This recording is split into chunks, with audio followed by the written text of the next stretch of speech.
आप देख रहे हैं नेट्रिक न्यूज, साहस सच कहने का। कि क्या दिन दिखा रही है सियासत की धूप छाओ।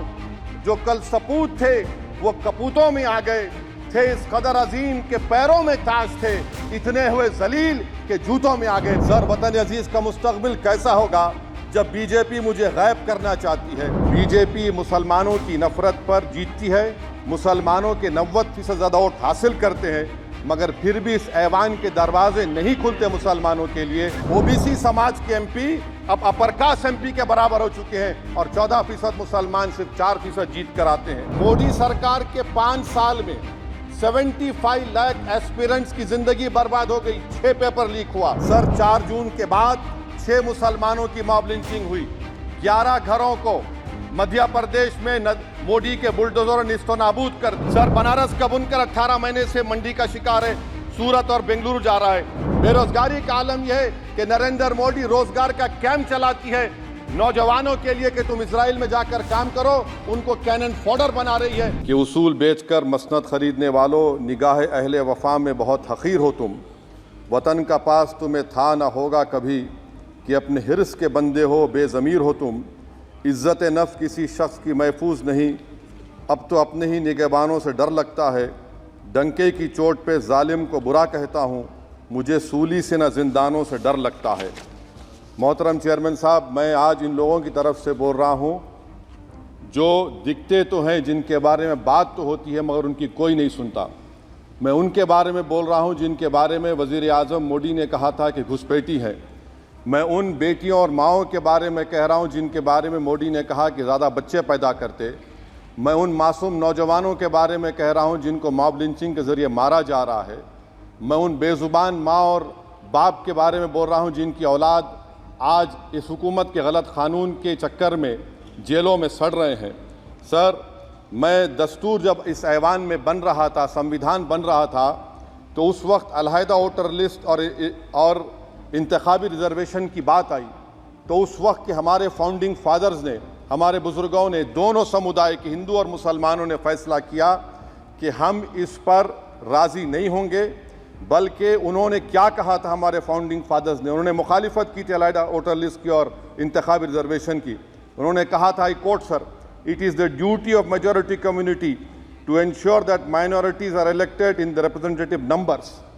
बीजेपी मुसलमानों की नफरत पर जीतती है और मुसलमानों के नाम निहाद मसीहा मुसलमानों के 90% ज़्यादा वोट हासिल करते हैं, मगर फिर भी इस ऐवान के दरवाजे नहीं खुलते मुसलमानों के लिए और सिर्फ 4% मुसलमान जीत कर आते हैं। सर, संविधान सिर्फ एक किताब नहीं है जिसे चूमा जाए, संविधान एक किताब नहीं है जिसे दिखाया जाए, संविधान एक सिंबल भी है, मगर संविधान एक हमारे बुजुर्गों के ख्वाबों की किताब है। हमारे जमहूरियत को हमारे बुजुर्गों ने इस तरह समझा, हमारे फाउंडिंग फादर्स ने इस तरह जमहूरियत को समझा कि इसमें हर समुदाय और मजहब और समाज के मानने वाले लोगों की राय को शामिल किया जाएगा इस मुल्क को चलाने के लिए। मगर इस ऐवान में सिर्फ 4% मुसलमान जीत कर आते हैं। मैं संविधान से जो मोहब्बत के दावे करते हैं उनसे कहूँगा कि कभी उठाकर पढ़ो कॉन्स्टिट्यूएंट असेंबली डिबेट्स में कि नेहरू ने, HC मुखर्जी ने, सरदार हुकुम सिंह ने माइनॉरिटीज़ के बारे में क्या कहा था। सर, वतन अजीज़ का मुस्तकबिल कैसा होगा जब बीजेपी मुझे गायब करना चाहती है और दीगर हिज़्ब इख्तिलाफ की पार्टियां के लिए मेरा वजूद सिर्फ वोट डालना और अपनी खबर में जाकर सो जाना है। इसीलिए आप देखते हैं कि समाजी इंसाफ है सर कि 4% मुसलमान जीत कर आते हैं। सर, इस ऐवान में ओबीसी समाज के एमपी अब अपर कास्ट के एमपी के बराबर हो चुके हैं। ओबीसी समाज के एमपी अब अपर कास्ट एमपी के बराबर हो चुके हैं और 14% मुसलमान सिर्फ 4% जीत कर आते हैं। CSDS का डेटा ये बताता है कि इस मुल्क में जो वोट बैंक है, जो एक मुश्त वोट डालता है, वो अपर कास्ट का है। मुसलमान का कभी ना वोट बैंक था ना कभी रहेगा। सर, 4 जून के बाद 6 मुसलमानों की मॉब लिंचिंग हुई। 11 घरों को मध्य प्रदेश में मोदी के बुलडोजर ने निस्तो नाबूद कर दिया। हिमाचल प्रदेश में एक मुसलमान की एक दुकान को लूट लिया गया और हिज़्ब इख्तिलाफ की पार्टियों की तरफ से सन्नाटा है। शायद अब वक्त आ चुका है कि लफ्ज मुसलमान का नाम लेना भी अब उस पर पाबंदी आयद कर दी जाएगी। सर मैं ये बात बताना चाह रहा हूँ कि नरेंद्र मोदी को जो मैंडेट मिला है। एक मिनट उवैसी साहब, आप लोग बैठ जाएं, कृपया आप लोग बैठ जाएं। श्री मनसुख मांडविया जी, आप लोग बैठ जाएं, कृपया माननीय सदस्य बैठ जाएं। श्री मनसुख मांडविया जी, मनसुख मांडविया जी, कृपया आप लोग बैठ जाएं। अपने प्रारंभिक कृपया आप लोग भाषण बैठ में जाएं, माननीय आप लोग बैठ जाएं। माननीय सदस्य ने माननीय सदस्य बैठ जाएं। माननीय सदस्य ने अपने प्रारंभिक भाषण में जो शब्द प्रयोग करा है उसको ऑथेंटिकेट करा जाए। और अभी उन्होंने उल्लेख करा कि मोदी के बुलडोजर ने वहाँ मॉब लिंचिंग करा है, उसको भी ऑथेंटिकेट करा जाए। निश्चित तौर से इसको ठीक है। उवैसी साहब, जब भी कोई बात नहीं सर, आप चेयर पर बैठे हैं जी, इसलिए आप मंत्री जी को पेट में दर्द हुआ, माशाल्लाह, शुक्रिया उनका। नहीं, तो सर मैं मंत्री की जवाबदेही है ये अरे ये नहीं, मंत्री इससे बुरी बात क्या है? पेट में दर्द हो सकता है, वो दर्द ये सब ठीक अच्छा है। दर्द हुआ, चलिए दर्द हुआ, दिल का दर्द हुआ।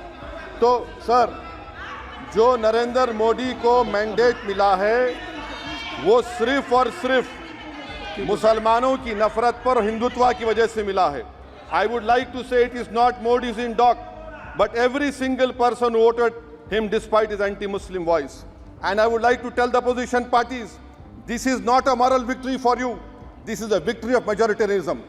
Everyone should contemplate and do introspection. Why is it that the OBCs and the upper caste are getting their due representation? Why are the Muslims not getting? Are we here only to vote for you and not to get elected? If that is the case, please tell us that we are only here to vote for you. Sir, आज भारत के आधे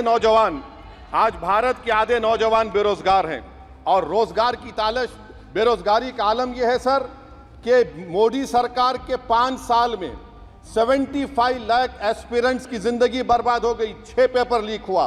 बेरोजगारी का आलम यह है sir कि Russia जा रहे हैं, वहां जाकर अपनी जानों को दे रहे हैं। बेरोजगारी का आलम यह है कि नरेंद्र मोदी रोजगार का कैंप चलाती है नौजवानों के लिए कि तुम इजराइल में जाकर काम करो, उनको कैनन फॉडर बना रही है ताकि फलस्तीनियों की जायदादों को हड़प कर सकें। ये भी कंक्लूड कर। अरे सर मेरा टाइम है, कहाँ टाइम है सर? आप ये टाइम ले लिए मेरा सर, मैं 2 मिनट दीजिए। ये विश्वगुरु की पॉलिसी है। इजराइल को 27 टन हथियार जा रहा है। 9 मिलियन भारत के लोग गल्फ में काम करते हैं, क्या असर पड़ेगा? 47,000 इजरायली फलस्तीनी मार चुके हैं। क्या है हमारी पॉलिसी सर? क्यों हथियार दे रहे हैं सर? नस्लकशी हो रही है। सदर जमहूरिया के खुतबे में राष्ट्रपति के सर, मैं उसी पे बोल रहा हूं सर, उसमें लिखा हुआ है फॉरेन पॉलिसी के ऊपर, आप पैराग्राफ नंबर 25 देख लीजिए। सदर जमहूरिया में सैचुरेशन अप्रोच है।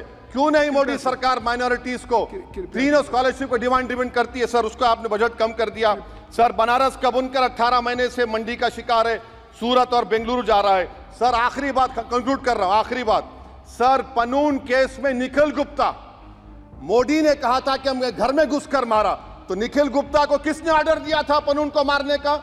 अगर नहीं दिया तो उसको बचाइए, और अगर दिया नहीं तो फिर उस पर पीएमएलए क्यों नहीं लगाकर?